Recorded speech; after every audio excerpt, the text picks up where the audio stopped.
A farmer turned down a fortune for his mule, then lost it, and his son broke his leg while taming the beast. But these two misfortunes saved his son's life from a deadly war. This is proof that absolutely everything has a purpose and that what seems like a curse can eventually turn into a blessing.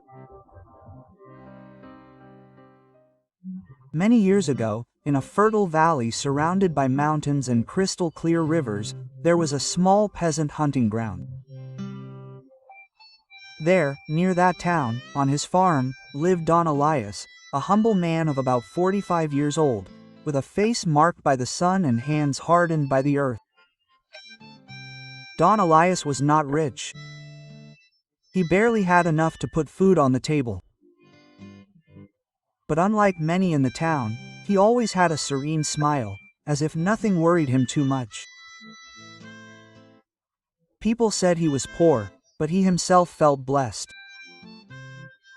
His family was small, his only son Mateo, a strong young man full of dreams, and a very special animal that had become part of the family. A black mule with an imposing body and a lively gaze that they called Moro. Moro was no ordinary animal. There was a distinct gleam in his dark gaze, as if he carried wisdom in his eyes. His black coat shone in the sun, and his majestic bearing meant that, even unintentionally, he stole the attention of anyone who saw him pass by.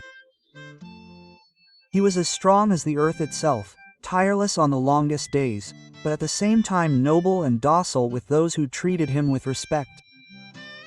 But what was most astonishing was not only his strength, but his intelligence. There was something about Moro that made him different. He seemed to understand the words of Don Elias and Mateo even before hearing them. With a simple gesture of his hand, with a firm gaze, the animal obeyed as if there was a secret language between them that no one else could decipher. Mateo had grown up by his side since he was a child. He had learned to ride on its back, and many times during quiet afternoons he would lie down on its fur, quietly telling it his dreams, as if Moro could keep them silent. That is why, for father and son, Moro was not just a work animal, he was a companion and a member of the family. For that family, Moro was priceless. It was not about money, or work, or convenience. Moro represented unity, effort, and gratitude. He was a living reminder that true wealth is not always measured in coins, but in the companionship that sustains the soul when life becomes difficult. Over time, the fame of the mule spread throughout the region until one day a wealthy landowner from another region arrived in town who had heard of Moro's fame. He came riding a fine horse and dressed in elegant clothes that contrasted with the simplicity of the peasants in the village. The murmur of the neighbors soon filled the air. Everyone knew that the visit of a man with so much money was no coincidence. The farmer had arrived with one purpose: to see with his own eyes the mule that everyone was talking about so much and buy it. As soon as he got off his horse, he asked a farmer where the owner of the animal lived. The man pointed toward the small town square and replied, "A couple of minutes ago I saw Don Elias there with the mule. I'm sure you can still find it." Without wasting any time, the wealthy farmer headed to the square, and there was Don Elias with Moro. The humble farmer was buying some simple provisions before returning to his farm. The contrast was evident: the simplicity of the man and the imposing presence of the mule, which seemed to watch over him like a loyal guardian. It was then that the farmer saw it up close and could not contain his astonishment. When he saw the mule, the man was impressed. He had never seen an animal so strong and so well cared for. "That mule is worth gold," he said with admiration. And when he finally saw it face to face, his words were immediate. Then, in front of everyone present, he offered Don Elias a large sum of money to buy him. It was so much that with that amount Don Elias could have stopped working for years. The town fell silent waiting for the answer, but to everyone's surprise, Don Elias smiled calmly and said, "Sir, I appreciate your generosity, but this mule is not for sale. Moro is part of our life. I could not exchange him for money." Quote, it did not take long for the gossip to start. Some villagers said, "This old man is crazy to refuse so much money for a simple animal." Quote. Others added, "He is a fool, he will remain poor until he dies." But Don Elias, calm as ever, continued with his life. One dawn, when the roosters were just beginning to crow, Mateo went to the stable to look for Moro to go to the fields to work and discovered that he was not there. His heart raced. He called his name over and over again, but the mule had disappeared. He ran to the field, checked the fences, searched the dirt roads, but nothing. The absence of the animal filled the air with a heavy silence. Mateo walked all over the farm until he reached the boundaries with the neighboring farms. He spent the whole day asking questions, checking pastures, even following footprints that were erased in the mud and grass. But when night fell, exhausted and with a restless soul, he returned without any answer. Mateo, with his eyes full of frustration, asked his father, "Dad, how can you be so calm? We lost the most valuable thing we had." Quote. Don Elias replied in a calm voice, "Son, don't rush your heart. Don't say it's good or bad so quickly. Time will tell what this loss means." Quote. Mateo remained silent, not understanding. The next dawn, still with hope burning, father and son went to the town, trusting that someone had seen the black mule.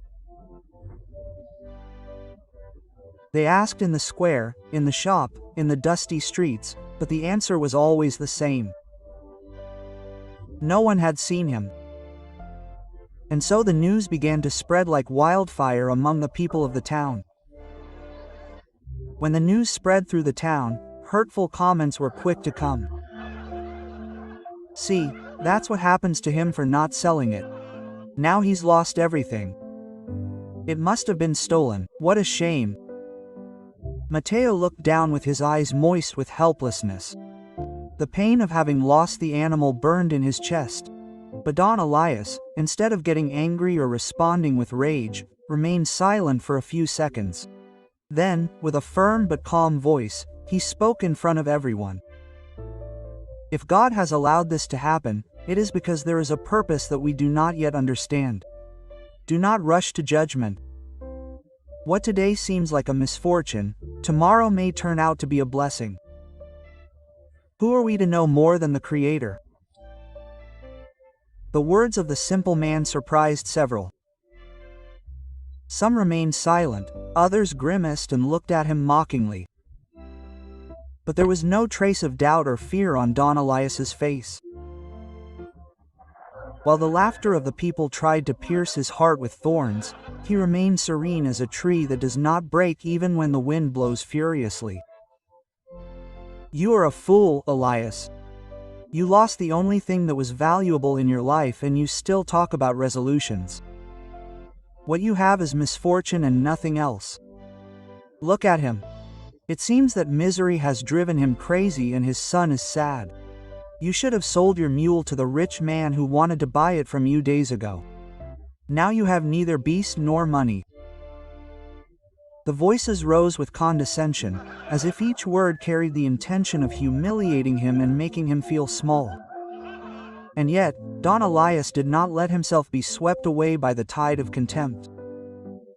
His calm was a powerful silence that shouted louder than the mockery, a reminder that true faith does not depend on what one possesses, but on the strength of the soul. Life doesn't always show us its truth at the moment, my friends, he continued as he placed a hand on Mateo's shoulder. One day we think we've lost everything, and the next we understand that what we call loss was actually a gift in disguise. Don't see life only by what your eyes see today. Look with patience, because time is the only thing that knows how to separate what is good from what is bad. Quote. Matteo looked at him in astonishment.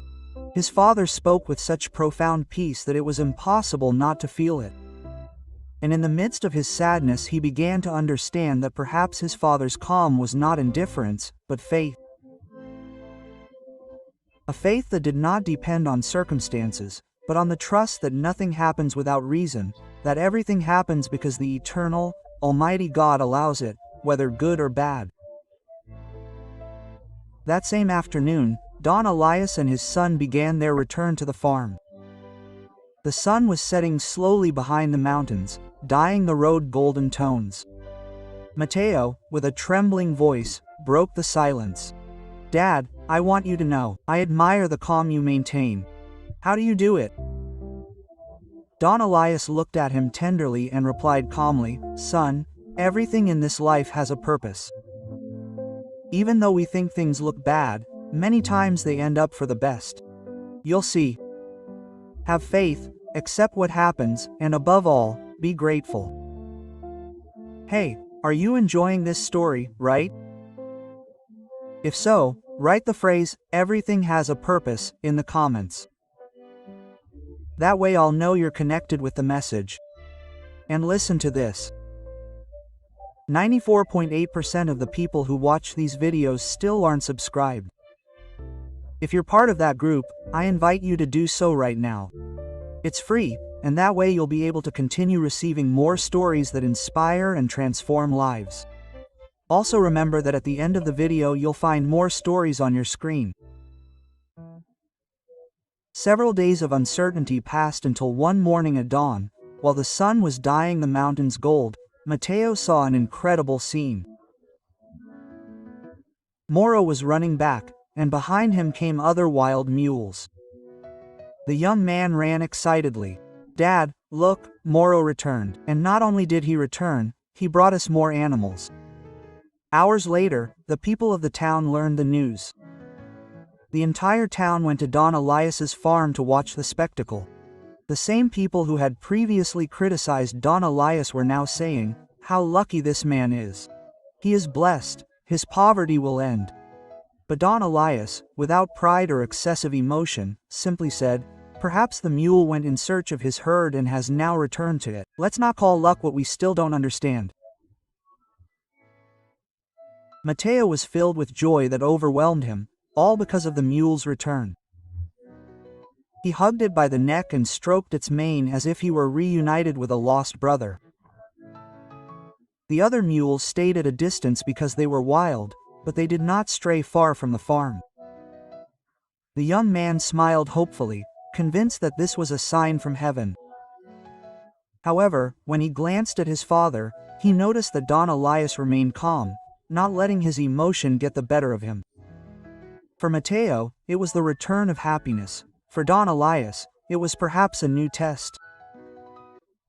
The next day, Matteo woke up with his heart brimming with hope. As soon as the first light of dawn bathed the fields, he ran to the pasture where Moro grazed with the new mules. From the fence, he watched them with eyes full of hope, convinced that these animals could bring a new future to the farm. But when he tried to get closer, the mules moved away distrustfully. They snorted, stamped their feet on the ground, and watched his every move with suspicion. They did not accept his voice or his presence. It was as if they were raising an invisible wall between them and the boy. Matteo felt a surge of frustration, but when he saw Moro calm, grazing without getting upset, he understood that trust is not earned overnight. If my father trusts that everything has a purpose, I must too. He said to himself firmly, and in that moment he made a decision. He would dedicate his time and energy to taming that distrust, to turning those unruly mules into workmates and part of his home. That was how the determination to begin taming them was born in him, even if it took hours, days, and even months of patience. Matteo began to train and tame the new mules.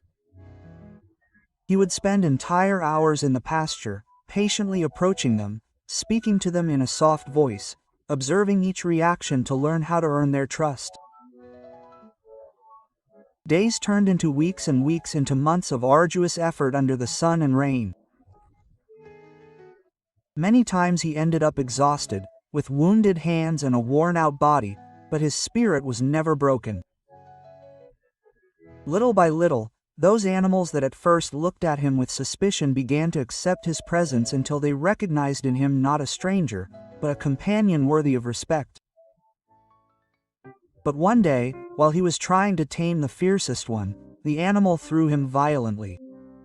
Mateo fell to the ground and his leg broke. The pain was unbearable, as if misfortune attracted poisonous tongues. Some of the townspeople who were passing by Don Elias's farm saw the situation. They were the same ones who had laughed at him long ago when he lost his mule. And they went back to whispering cruelly, "You see, those mules brought misfortune. Now your son is hurt." Mateo gritted his teeth with thick tears streaming down his face. "Father, don't tell me this isn't bad. Look what happened to me," he said between his teeth. Don Elias silently came to his side, knelt on the ground, and held his leg firmly. His gaze did not waver. In a low voice that seemed to hide the pain, he replied, "Son, don't say it's bad yet. Time has mysterious ways of showing us its truth."